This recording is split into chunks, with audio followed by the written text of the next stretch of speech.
नमस्ते बच्चों, आपका स्वागत है आपकी गणित की वर्कशीट नंबर 23 में। क्लास 10वीं में हम पढ़ रहे थे आपके साथ त्रिभुज, और आपने पिछली क्लास में पढ़ा था आधारभूत समानुपातिकता प्रमेय। आइए आज की वर्कशीट में क्या पढ़ने को मिलता है, चलते हैं। आज आप पढ़ रहे हैं पाइथागोरस प्रमेय। आपने पहले भी ये नाम सुना होगा, जी हाँ, कि समकोण त्रिभुज में कर्ण का वर्ग शेष दो भुजाओं के वर्गों के योग के बराबर होता है। आपने इसके अनुप्रयोग यानी कि इसके सवाल किए हैं पूर्व की कक्षाओं में। अभी आज इस प्रमेय को हम सिद्ध करेंगे कि हाँ ऐसा होता है। तो यहाँ जैसे पहले कि हमारे पास स्टेप वाइज हम काम करते हैं, दिया क्या है, सिद्ध क्या करना है, उसके लिए क्या रचना कर सकते हैं, और उसके बाद उसमें उपपत्ति कि हम क्या क्या लिखेंगे। तो दिया क्या है, एक समकोण त्रिभुज जो हमारे कथन में है। कई बार कथन भी हमें लिखना हो तो आप वो याद रखें कि समकोण त्रिभुज में कर्ण का वर्ग, कर्ण कौन सा होता है, सबसे बड़ी भुजा जो 90 डिग्री के सामने बनती है। चित्र में आप उसे सामने बना सकते हैं, आप 90 का कोण नीचे भी बना सकते हैं, आप कहीं भी बना सकते हैं। अभी इस पिक्चर में जो 90 का कोण है वो आपको ABC जो त्रिभुज बनाई है उसमें शीर्ष पर बनाया है। तो शेष दो भुजाएं, एक को जिसको आप आधार और दूसरी को लंब बोलते हैं, उनके वर्गों के योग के बराबर होता है। तो हमें दिया है कि समकोण त्रिभुज जिसका B समकोण है, जो यहाँ ऊपर लिखा हुआ है, हमें सिद्ध करना है कि AC का वर्ग बराबर है AB का वर्ग जमा BC का वर्ग। तो जो हमने शब्दों में बोला उसे यहाँ पर सांकेतिक रूप में लिख दिया। रचना में हम क्या करते हैं, देखिए हम क्या करते हैं, शीर्ष से B से सामने वाली भुजा AC पर एक लंब डालते हैं, जिसे लिख दिया है कि BD लंब AC, लंब या समकोणिक जो भी आप पढ़ें। अब क्योंकि BD AC पर लंब है तो इससे संबंधित एक प्रमेय है जो आपने पढ़ी होगी अभी पुस्तक में, जिसकी चर्चा भी हम करेंगे, या हम दूसरी तरह से भी सिद्ध कर सकते हैं दो त्रिभुजों को समरूप। उस प्रमेय में आपने पढ़ा जो यहाँ लिखा हुआ कि यदि किसी समकोण त्रिभुज के समकोण वाले शीर्ष से कर्ण पर लंब खींचा जाता है तो लंब के दोनों ओर बने दो त्रिभुज संपूर्ण त्रिभुज समरूप होते हैं और एक दूसरे के समरूप भी होते हैं। अब ये आपको पढ़ने में थोड़ा सा अटपटा लगा हो, थोड़ा सा क्लियर कर लेते हैं। जैसे आओ वापस चलते हैं, हमने यहाँ ये लंब खींचा PD, तो हमारे पास एक त्रिभुज बनी ये वाली ABD, या नाम लिखें लंब के हिसाब से तो ADB, क्योंकि यहाँ जो समकोण है वो D पर है। तो ADB हम एक त्रिभुज लें। दूसरा वो कहता है कि दूसरी त्रिभुज हम ले पूरी वाली ABC। देख लेते हैं एक बार चित्र में समझने के लिए। ये कोण यहाँ पर A है और एक कोण D। हम इन दो कोण के माध्यम से भी त्रिभुजों को समरूप कर सकते हैं, जैसा कि आपने समरूप त्रिभुज के बारे में पढ़ा कि जब भी किसी एक त्रिभुज के कोई भी दो कोण दूसरी त्रिभुज के किसी दो कोणों के समान हो जाते हैं तो वो त्रिभुज समरूप होती है, और समरूप होने के बाद उनके सभी भुजाओं का अनुपात समान होता है। तो हमने यहाँ देखा एक कोण A और एक कोण आपका जो 90 का बन रहा है 90 डिग्री का ADB। अब ये अगर पूरी त्रिभुज में देखेंगे, मैं यहाँ पर आपको रंग भर के बना देते हैं, ये पूरी वाली हुई ABC। इसमें आपका जो B है वो 90 का है और जो A है वो तो सेम है। इसका मतलब उस छोटी त्रिभुज में और पूरी बड़ी त्रिभुज में दो कोण समान हो गए, एक 90 का और एक ये जो कॉमन है उभयनिष्ठ है A वाला। हालांकि यहाँ इसने नहीं लिखा, इसने सीधा इसी रिजल्ट को लिखा है। जो प्रमेय 6.7 है वो ऐसे ही सिद्ध की जाती है। तो ये त्रिभुज छोटी वाली ADB और दूसरी कौन सी हुई ABC। नाम लिखते समय हम ध्यान रखेंगे कि संगत कोण समान हो। जैसे आपने ADB लिखा तो A वाला A के समान हो, D पर जो है वो उसके दूसरे नाम के समान हो। जैसे हम ABC लिख रहे हैं वो किस लिए, क्योंकि यहाँ D पर 90 है और वहाँ B पर 90 अंश का कोण बना हुआ है। तो यही यहाँ लिखा है कि त्रिभुज ADB और त्रिभुज ABC समरूप हैं। तो समरूप त्रिभुज में भुजाएं एक ही अनुपात में होती है, इसे लिख दिया कि यहाँ से आप पढ़ेंगे AD, ये वाला आप देखिए ऐसे देख सकते हैं, ये AD पहले दो पढ़े गए तो वहां से AB पढ़ेंगे, तो AD अपॉन AB लिख दिया। उसके बाद ए बी, पहला और तीसरा नाम लिखा तो यहाँ से भी पहला और तीसरा मतलब ए सी। तो संगत मतलब जैसे नाम है उसके हिसाब से आप लिखें, तो ए बी बटे ए सी, ये दोनों समान होंगे। अब गौर से देखें, जब इसे लिखेंगे तो ए डी बटे ए बी क्रॉस मल्टीप्लाई आप करेंगे तो ए बी जाके इधर गुना हो गया ए बी स्क्वायर और ये आ गया ए डी गुना ए सी। ये समीकरण 1 हमने ली। अब इसी प्रकार हम दूसरी त्रिभुज लेंगे बी डी सी, यहाँ त्रिभुज का साइन बना लें। त्रिभुज बी डी सी और समकोण त्रिभुज ए बी सी, दोनों ही समकोण त्रिभुज है, तो एक कोण तो 90 का है दोनों का, और एक हम उभयनिष्ठ यानी कि कॉमन एंगल लेंगे। आओ देखें, चित्र से देखते हैं। बी डी सी कौन सा हुआ, ये वाला। तो इसमें क्या हुआ, एक एंगल आपका ये सी है और डी पर 90 डिग्री का है, और पूरे वाली त्रिभुज में बी पर 90 का है और सी तो यहाँ भी कॉमन है। तो इसका बी और सी और उसका डी जहाँ पर बन रहा है सी डी बी या बी डी सी, जो भी आप लिखें जैसा कि यहाँ दिया हुआ है, तो ये दोनों त्रिभुज आपस में समरूप हो गई। समरूप होने के कारण ही इनके अनुपात समान होंगे। तो आपको ये पूरा सिद्ध नहीं करना, आप सिर्फ ये लिख सकते हैं, यहाँ प्रमेय का नंबर अगर नहीं भी लिखा जाए तो आप लिखेंगे हम जानते हैं कि यदि किसी समकोण त्रिभुज के समकोण वाले शीर्ष से कर्ण पर लंब खींचा जाता है तो दो त्रिभुज जो बनते हैं वो दोनों आपस में समरूप होते हैं, आप ऐसा लिख सकते हैं। तो इस प्रकार हम जब ये लिखते हैं समरूप है, तो ये B D upon A B, D C upon A B C और बी सी अपॉन ए सी, इस प्रकार सारी भुजाओं के अनुपात जैसा कि आपने पिछली वीडियो में किया था सब बराबर होते हैं। और डिटेल में जानने के लिए कि समरूप त्रिभुज में कैसे कैसे अनुपात होते हैं, आप जरूर पिछली वीडियो को देखें। इन सभी वीडियो के लिंक आपको इस वीडियो के कैप्शन में नीचे मिल जाएंगे। जब आप वीडियो देख रहे होते हैं अपने यूट्यूब चैनल पर, तो वहाँ नीचे डिस्क्रिप्शन में डिटेल है। आपको इससे और इसके अलावा जितने भी और चैप्टर्स है उससे संबंधित बातें जाननी है तो उन सबके लिंक वहाँ पर दिए हैं, ताकि आपको ढूंढने में परेशानी ना हो। देखो बच्चों, अब हम यहाँ करते हैं, तो सी डी बटे बी सी बराबर बी सी बटे ए सी। थोड़ा सा अलग से लिख देते हैं, यहाँ आपको बटे में ऐसे दिखाई नहीं दे रहा। सी डी बटे बी सी बराबर बी सी बटे ए सी। तो यहाँ क्या होगा, जब हम क्रॉस मल्टीप्लाई करेंगे तो बी सी इधर जाके गुना होगा तो वो बी सी स्क्वायर हो गया, और सी डी इंटू ए सी ये आपस में गुना हो गया। तो एक समीकरण 1 थी ये वाली, एक समीकरण 2 हुई ये वाली। अब इन दोनों समीकरण को आपस में जोड़ देते हैं, तो क्या होगा, ए डी गुना ए सी पहली लाइन ये वाली प्लस सी डी गुना ए सी ये वाली लाइन बराबर हो जाएगा A B square plus B C square. अब जरा आप एक बार देखें फिर से चित्र में, ए बी स्क्वायर और बी सी स्क्वायर ये किसके बराबर है, जब इसका स्क्वायर करें, ये तो समकोण त्रिभुज है, और इस समकोण त्रिभुज में इसका वर्ग जमा इसका वर्ग बराबर क्या होता है, इसका वर्ग। यही यहाँ पर ये लिखा हुआ है, ध्यान से देखें। तो A B square plus B C square, और वहाँ ए सी इंटू ए सी जो हमें सिद्ध करना था हम यहाँ से ले रहे हैं। तो A B square plus B C square यहाँ लिखा, और यहाँ हुआ ए सी दोनों में कॉमन है, ए सी और ए सी, तो क्या निकला A D plus C D. अब जब हम चित्र में देखते हैं तो ए डी प्लस ये सी डी दोनों मिला के क्या बन गया, ए सी। इसलिए वहाँ लिखा हुआ है कि A B square plus B C square बराबर क्या हो गया, ए सी स्क्वायर। यही आपका पाइथागोरस प्रमेय का सिद्धांत है। तो आप याद रखेंगे कि समकोण त्रिभुज में कर्ण का वर्ग सदैव अन्य दो भुजाओं के वर्गों के योगफल के समान होता है। यही हमें यहाँ करना था। ठीक है, एक बार अच्छे से आप इसे दोबारा से देखें, फिर भी कोई बात नहीं समझ में आती है तो अवश्य पूछें। आइए, अब है आपके पास पाइथागोरस प्रमेय का विलोम।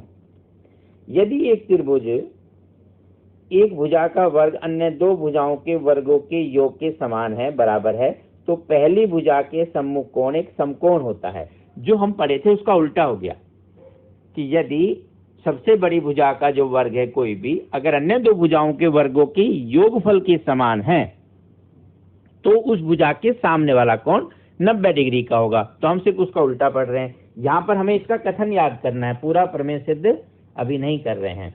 तो अब ये वाला जो कथन आपको याद करना है, इसके हिसाब से हम कुछ सवाल करेंगे, कुछ अनुप्रयोग करेंगे जो आपको आसानी से समझ में भी आ जाएंगे। देखिए, पहला उदाहरण है, त्रिभुज की भुजाएं दी हुई है, हमें बताना है कौन सा समकोण त्रिभुज है। तो समकोण त्रिभुज में आपको क्या देखना है, सबसे बड़ी भुजा का वर्ग और बाकी दोनों भुजाओं के वर्ग। यदि उनके वर्गों का योग बड़ी भुजा के वर्ग के समान है तो समकोण त्रिभुज होगा, नहीं तो नहीं होगा। बस सिंपल सा। तो देखिए यहाँ है 7 और 24, तो 7 का वर्ग किया 49, 24 का वर्ग किया 576, ये कितना हो गया 625। तीसरी भुजा है 25, तो 25 का वर्ग भी 625 होता है, तो 625 क्योंकि 625 के समान है, इसका मतलब ये समकोण त्रिभुज होगा। यही आपका लिखा है। इनको बोलते हैं पाइथागोरियन ट्रिपलेट।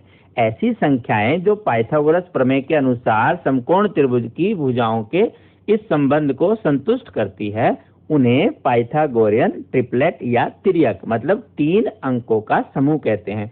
और ये इतना महत्वपूर्ण है कि आप कई बार जब 1 मार्क्स वाले क्वेश्चन करेंगे और कुछ चीजें जल्दी करनी हो तो इन पाइथागोरियन तिर्यक को याद करके अपनी प्रतियोगी परीक्षाओं में भी इस्तेमाल कर सकते हैं और सवाल बहुत जल्दी हो जाते हैं। तो कुछ ये आप जरूर याद रखेंगे। अभी हम इन्हें पहले ज्ञात करना सीख लें, फिर आप बाद में इसको कंठस्थ कर लें, याद कर लें।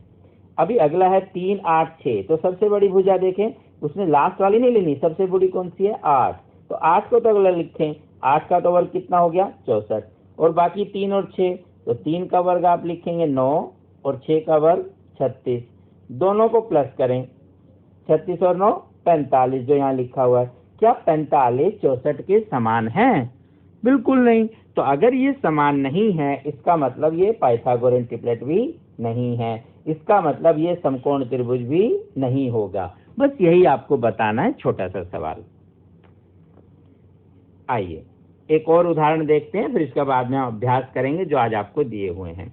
उदाहरण में है कि एक समकोण त्रिभुज एबीसी समद्विबाहु समकोण है। ये जो दिया हुआ है ये समद्विबाहु समकोण त्रिभुज। समद्विबाहु मतलब जिसकी 2 भुजाएं समान हो, समद्विबाहु समान 2 भुजाएं हैं जिसकी। तो 2 भुजाएं समान है, तो देखो कर्ण तो सबसे बड़ी भुजा है, ये तो किसी के बराबर हो नहीं सकती, इसका मतलब ये और ये ही भुजाएं बराबर हो सकती हैं। अर्थात हम कह सकते हैं कि AC और BC ही बराबर हो सकते हैं, ये आप लिख सकते हैं। फिर उसने कहा है कि ये समकोण है, ये 90 का कोण बनाएंगे। अब हम जानते हैं कि समकोण त्रिभुज में क्या होता है, 90 के कोण होने के कारण AB का वर्ग बराबर AC का वर्ग जमा BC का वर्ग। अब जब यहाँ लिखते हैं, लेकिन जो AC है इसको तो आप थोड़ी देर के लिए, यहाँ जो लिखा है इसने AB, ये वाला आपका कर्ण यहाँ छोटा है दिखाई नहीं दे रहा, इसको कैपिटल कर लें, A, ये B और ये C। तो AB का वर्ग बराबर हुआ AC का वर्ग जमा BC के पूरे का वर्ग।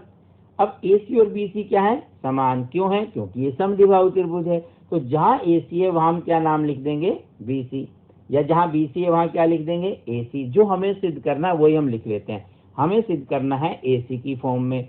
तो आप क्या करेंगे, जहां BC था यहाँ अलग से लिख देते हैं आपको, आपके पास था AB स्क्वायर AC का वर्ग जमा BC का वर्ग, तो BC के स्थान पर क्या लिखेंगे AC, तो यहाँ AC का वर्ग आ गया, और AC यहाँ पहले था तो AC जमा AC, ये तो 2 बार हो गया। बस यही हमें सिद्ध करना था कि AB का वर्ग बराबर है 2AC स्क्वायर। तो ये बहुत ही आसान सा आप ऐसे आसानी से कर सकते हैं। ठीक है, आइए आगे बढ़े। अब आपके पास कुछ प्रश्न दिए हुए हैं। त्रिभुज की भुजाएं नीचे दी गई है, निर्धारित कीजिए कि कौन सा समकोण त्रिभुज है। ये तो वैसे ही सवाल है जो भी अभी आपने अभ्यास किया। आइए इसका पहला पार्ट लेते हैं। पहले पार्ट में 6 सेंटीमीटर, 8 और 10। तो ठीक है, 10 सबसे बड़ा, उसको अलग रखते हैं, 6 और 8 को अलग। हमें क्या देखना है कि 6 का वर्ग और 8 का वर्ग क्या ऐड करने के बाद 10 के वर्ग के समान होता है, बस यही चेक करना है। तो हम लिखेंगे 6 का वर्ग जमा 8 का वर्ग बराबर 10 का वर्ग। यदि ऐसा है तो समकोण त्रिभुज होगा। तो यदि ऐसा है ये लिख सकते हैं, बराबर करने के बाद हटा के आप एक तरफ भी लिख सकते हैं अलग अलग, या ऐसा भी लिख सकते हैं। तो 36 जमा 64, और 10 का वर्ग कितना होता है 100। इधर भी 100 है, क्योंकि आप जोड़ेंगे 36 और 64 को तो भी 100 होता है। तो 100 तो 100 के बराबर है, इसका मतलब ये सत्य है, तो हम कहेंगे इसका मतलब ये समकोण त्रिभुज है। तो जैसे ही ऐसा मिलता है हमेशा हम उसे समकोण त्रिभुज बोल सकते हैं। आओ दूसरा चेक करते हैं, इसका बी पार्ट 8, 13, 12। तो आप पहले सबसे बड़े को अलग लिखें, तो 8 का स्क्वायर प्लस 12 का स्क्वायर इज इक्वल टू 13 का स्क्वायर। यदि है ऐसा लिख देंगे, यदि ऐसा है तो समकोण त्रिभुज होगा। अब इसे चेक करते हैं, 8 का वर्ग 64, 12 का वर्ग 144, 13 का वर्ग 169।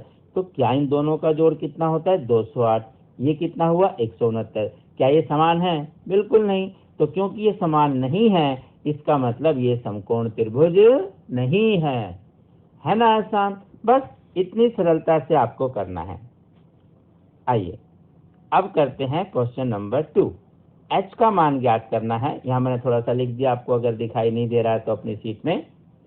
एक सीढ़ी लगी हुई है, कोई घर बना हुआ है, देखो विंडो पर सीढ़ी लगा रखी है। ऐसे शब्दों में भी सवाल दिया जा सकता है। h बतानी है, मतलब ऊंचाई उस घर की, उस खिड़की की जहाँ सीढ़ी लगा रखी है, और सीढ़ी का एक सिरा उस दीवार से 5 मीटर की दूरी पर है, और सीढ़ी की लंबाई जो है कितनी है 10 मीटर। तो हमारा सवाल ये किसका हो गया? समकोण त्रिभुज का। तो समकोण त्रिभुज में हम जानते हैं कि कर्ण का वर्ग बराबर अन्य दो भुजाओं के वर्गों के योगफल के होता है। तो आप लिखेंगे 5 का वर्ग जमा h का वर्ग बराबर होना चाहिए 10 का वर्ग। क्यों? क्योंकि ये समकोण त्रिभुज का ही रूप नजर आता है।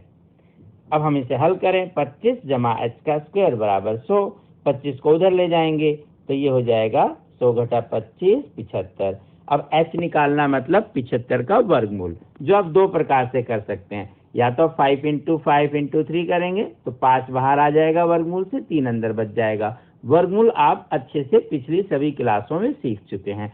फिर भी यदि किसी बच्चे को वर्गमूल अगर नहीं निकालना आता है तो वो इसको विस्तार से समझने के लिए इस वीडियो के नीचे दिए गए लिंक में, YouTube चैनल पर जहां आप देखेंगे नीचे डिस्क्रिप्शन बॉक्स में लिंक दिए हैं, उसमें चैप्टर वाइज लिंक है। आपको वर्गमूल निकालना है तो आप वर्गमूल वाले लिंक को प्रेस कीजिए, आपको वर्गमूल की वीडियो मिल जाएगी। इसी प्रकार जो जो चीज आपने सीखनी है पिछली क्लासेस की, वहां पर लिंक है। वर्गमूल, घनमूल, गुना, ये सब आप आराम से अभ्यास कर सकते हैं। तो यहाँ आपके पास हुआ h हुआ 5√3, मतलब 5 गुना वर्गमूल 3। तो साथ में मीटर लगाना ना भूलें, नहीं तो आपका अंक काटा जाएगा परीक्षा के दौरान। ये आप जरूर याद रखेंगे, इकाई लगाना। ठीक है बच्चों?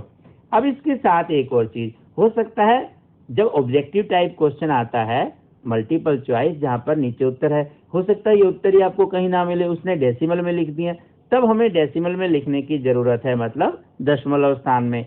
तो आप दशमलव में निकाल सकते हैं। या तो 75 का पूरा वर्गमूल निकालें, उसके लिए भी आपको नीचे वीडियो मिलेगी लिंक पर जाकर। या वर्गमूल 3 की अगर मान आपको याद है 1.73, उससे 5 को गुना करें। आप कैसे भी कर सकते हैं, तो आपको उत्तर मिलेगा 8.66। और मीटर लगाना ना भूलें, ये बिल्कुल याद रखना है, ये जरूरी बात है सबसे। इस प्रकार आप बता सकते हैं कि वो खिड़की जमीन से 8.66 लगभग मीटर ऊंचाई की है। ठीक है, आइए आगे चलें। प्रश्न 3 है लाइट हाउस। लाइट हाउस होता है जो समुद्र में होते हैं, जहां से देखते हैं कि आपका जो समुद्री जहाज आते हैं उनको देखने के लिए एक बीच में मीनार सी बनी होती है, वो लाइट हाउस होता है। और जहाज के बीच की दूरी ज्ञात करनी है। ये आपको दिया हुआ, इसे थोड़ा और साफ लिखें तो ये 25 मीटर है और ये 180 मीटर है। तो यहाँ भी आपकी समकोण त्रिभुज बनी। तो समकोण त्रिभुज में आपको पता है कि कर्ण का वर्ग अन्य दो भुजाओं के वर्गों के योगफल के समान होता है। बस यही आपको बार बार लिखना है। तो 25 का वर्ग जमा 180 का वर्ग, ये बराबर हो जाएगा, इसको नाम दे लेते हैं ABC ताकि हमें करने में आसानी रहे। तो ये AC के वर्ग के समान हुआ। तो 25 का वर्ग 625, 180 का वर्ग 18 का वर्ग होता है 324, और 2 जीरो आप यहाँ लगा देंगे। वर्ग निकालने की भी अलग से एक वीडियो नीचे लिंक में है, जहां आप वर्ग जल्दी कैसे निकालें ये सिखाया गया है। क्योंकि यहाँ पर तो सारी चीजें एकदम से नहीं सिखाई जाएंगी, तो आप उसका अभ्यास वहां से कर सकते हैं। ये आप जब जमा करेंगे तो ये आ गया 33025। अब ये AC स्क्वायर है, AC का वर्ग है। AC निकालने के लिए इसका फिर से वर्गमूल करेंगे, और ये पूरा वर्गमूल तो नहीं होगा, लेकिन आप दशमलव के रूप में लिख सकते हैं। इसका उत्तर होगा 181.73, या आप गुणनखंड करके वर्गमूल की फॉर्म में भी छोड़ सकते हैं, जैसे भी आपको ठीक लगे। दोनों तरह से उत्तर सही है। हाँ, अगर मल्टीपल चॉइस में कहीं आता है तो आपको मिलान करना है, आपका उत्तर मैच होना चाहिए। अदरवाइज आप रूट की फॉर्म में या फिर दशमलव की फॉर्म में निकाल के छोड़ सकते हैं। आइए एक और सवाल करें, इंटरेस्टिंग सा। एक गुब्बारे का धागा 13 मीटर लंबा है और जमीन से 12 मीटर ऊपर खिड़की पर पहुंच जाता है। आओ इसका चित्र बना लेते हैं। ये जमीन हो गई, यहाँ पे एक खिड़की बनाते हैं, ऊपर कहीं ये खिड़की हो गई। यहाँ पर गुब्बारा पहुँच गया कोई, तो यहाँ नीचे कहीं बांध रखा उसे खूंटी से, यहाँ पर लगा लीजिए।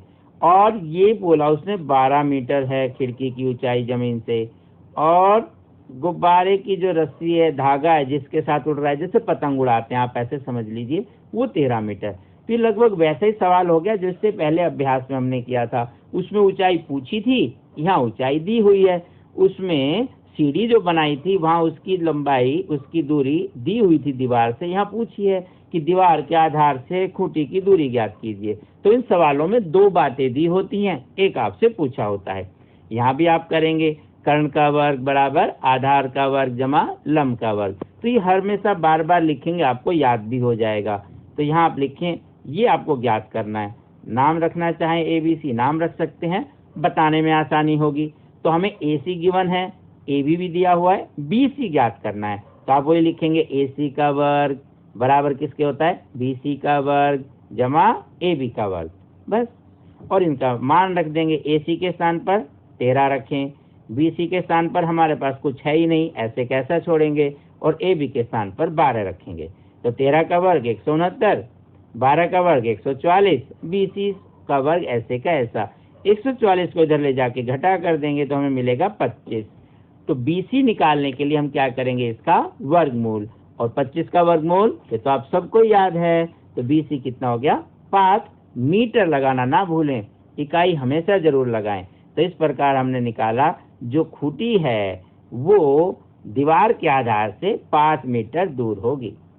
तो ये सब अच्छे से आपने किया। हंसते रहें, मुस्कुराते रहें, आप स्वस्थ रहें, प्रसन्न रहें, अपना ख्याल रखें, और हाँ, अभ्यास जरूर करते रहें। फिर मिलते हैं अगली वर्कशीट में, तब तक करते रहिए अभ्यास। फिर आएंगे आपके पास। नमस्ते।